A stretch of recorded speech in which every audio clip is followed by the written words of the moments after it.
Today we're looking at the fiercest Viltrumite out there, Omni-Man, and seeing how he'd fare against none other than the Avengers. We've already seen him slaughter one superhero team, but how about another? Well, today, let's get into it. Now, for this video, we're going to be kinda using a composite version of Omni-Man, taking the comics, what we've seen from the TV show, and mashing them into one. So all feats apply to figure out just how powerful Nolan is. Just not his feats from Mortal Kombat, of course. And because of that, spoilers ahead from the comics for what lies ahead for the TV show.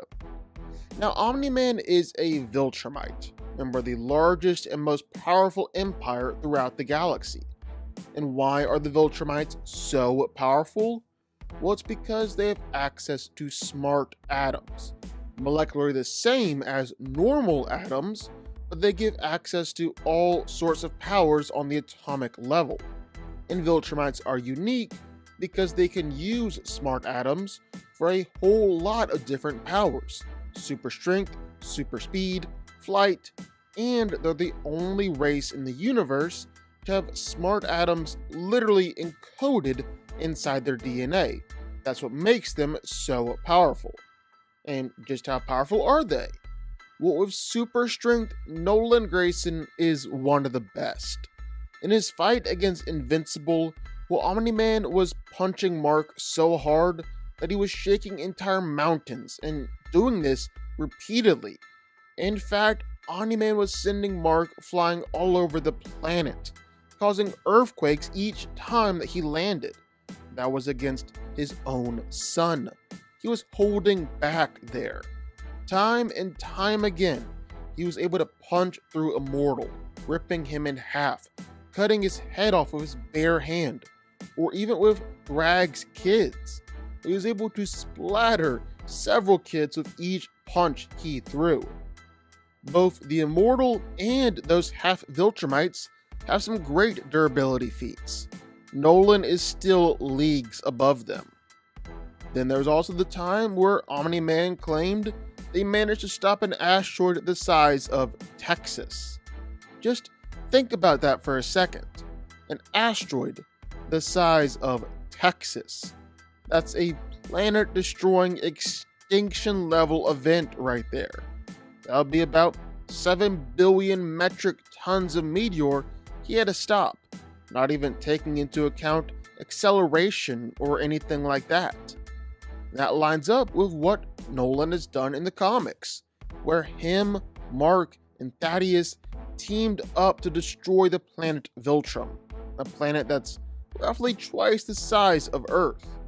Now, sure, that's 2 other Viltrumites helping him there, and Space Racer shot the planet with his gun in order to destabilize the core. But still, that's a multi-continental feat at least. Omni-Man is seriously powerful. In fact, Omni-Man is arguably one of the strongest Viltrumites you're ever gonna see. He's a trusted officer who was given the duty to conquer a planet all by himself.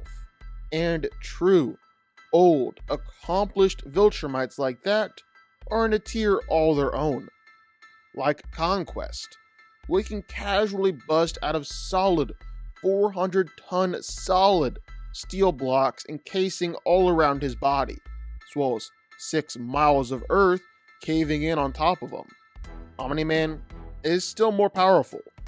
In fact, the only Viltrumite we ever saw definitively prove he was stronger than Omni-Man was Thrag, and he did it pretty definitively. And that actually leads us into our next point: durability. And again, it's something that Viltrumites are great at. And Omni-Man is one of the best of all of them. He's been pretty much unaffected by any attacks from Immortal.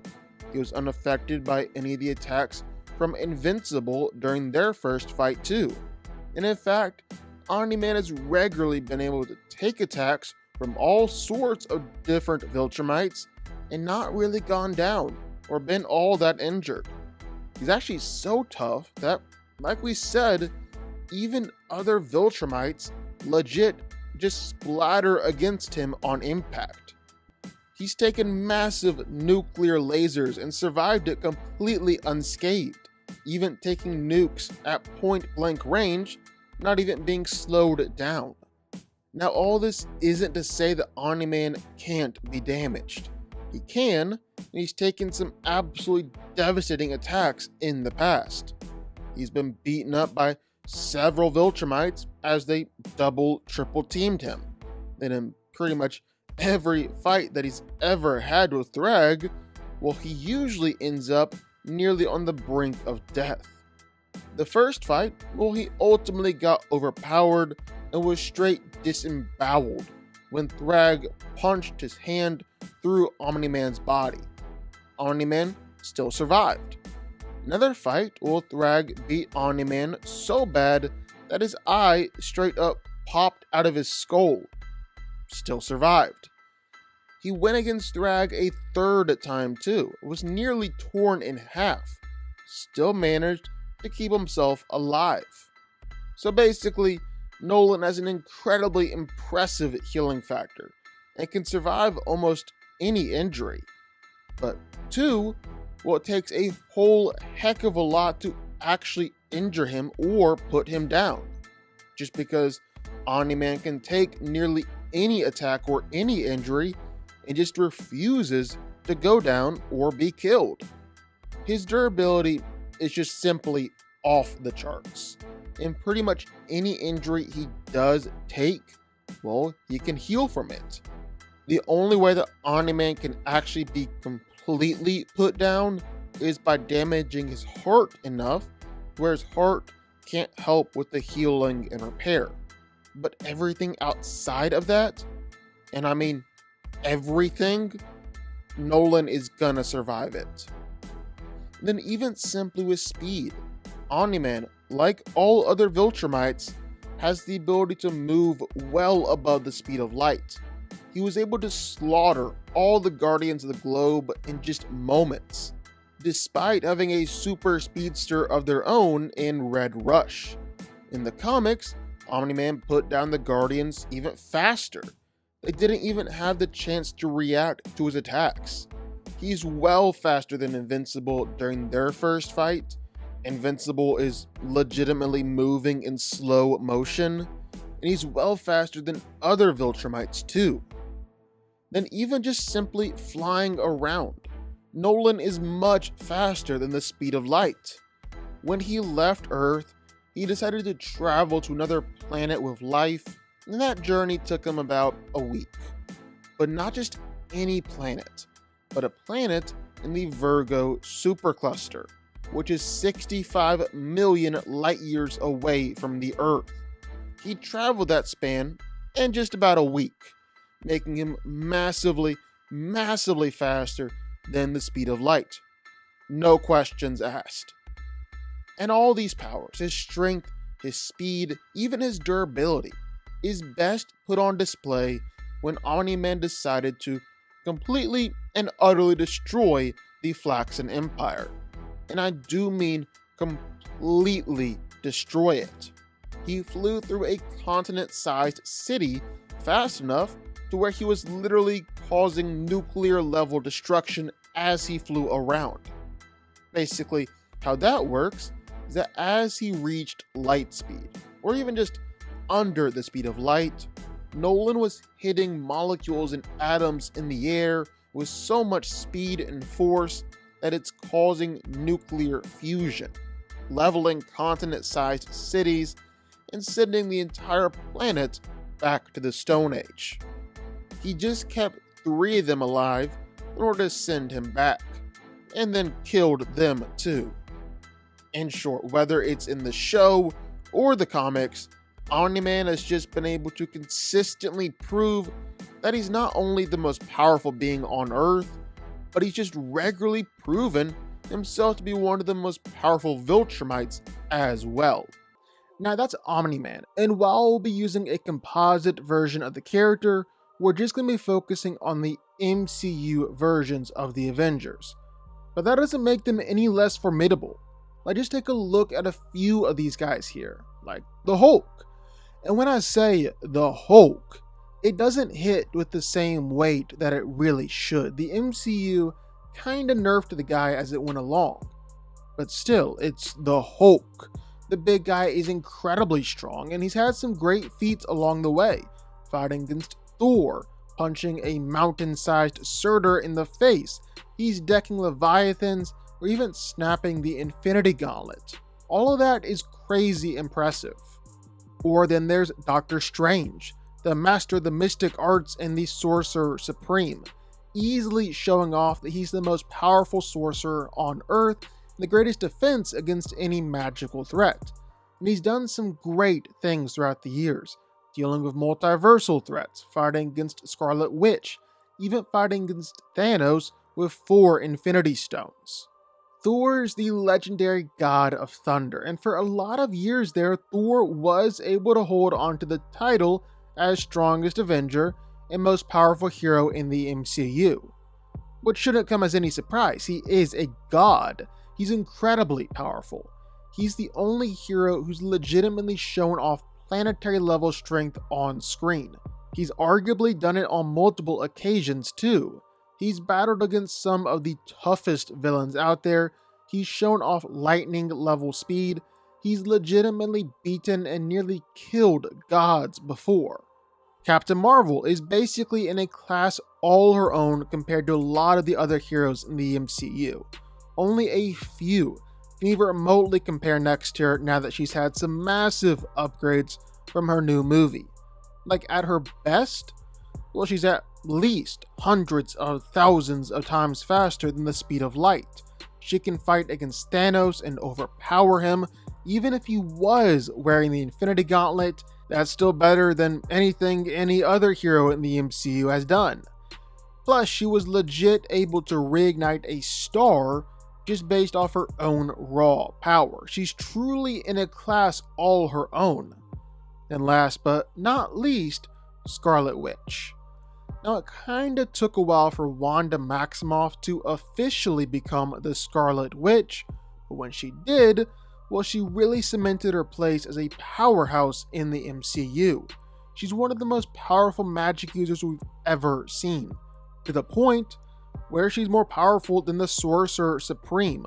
Doctor Strange said he had no way to defeat her, and she could take on all the sorcerers of Earth at once.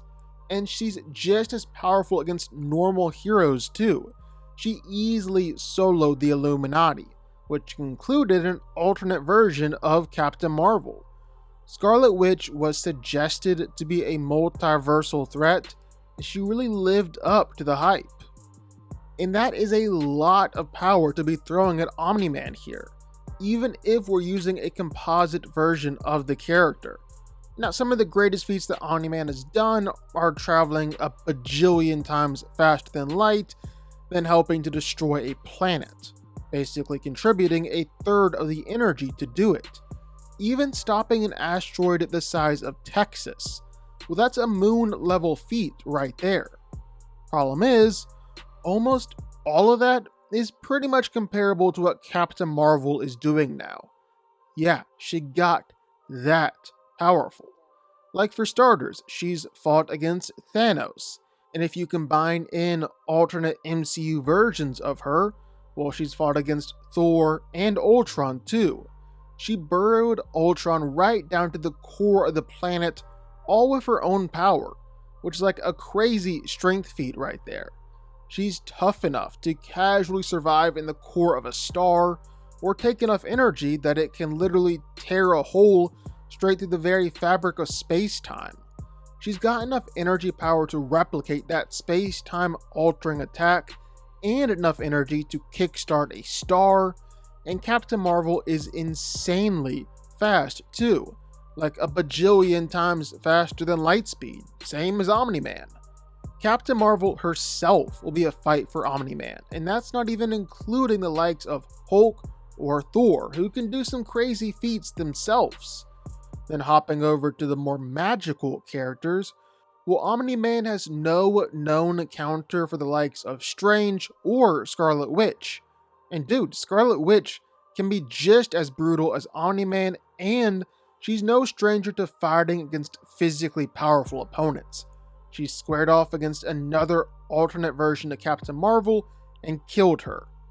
Now the only thing here would be just to say that Omni-Man is so fast and so fierce that he'll rush in there and start killing some of the weaker Avenger members, and the other Avengers are so shocked that they just stand there speechless, giving Omni-Man the advantage.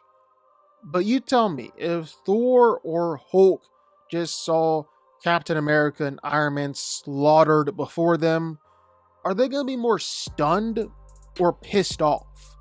Yeah, that's what I thought. There was a point a few years ago where I actually thought that Omni-Man would slaughter all of the Avengers, no problem. But the Avengers have just gotten more powerful since then, with Captain Marvel and Scarlet Witch holding down the team, backed up by Thor and Doctor Strange and plenty more. Well, I don't think Omni-Man is going to be able to do it all by himself anymore. He can't beat the Avengers all by himself, but he's definitely going to go out swinging and take plenty of those heroes down with him. But what do y'all think? Sound off in the comments down below. I know you're going to have thoughts and feelings on this one for sure. If you stuck around this long and made it to the end of the video, that's amazing. Thank you so much for watching and for supporting us. And if you want to go subscribe, well, go subscribe. You're going to see more videos like this one every single week. I'll see y'all then. I'll see y'all next time.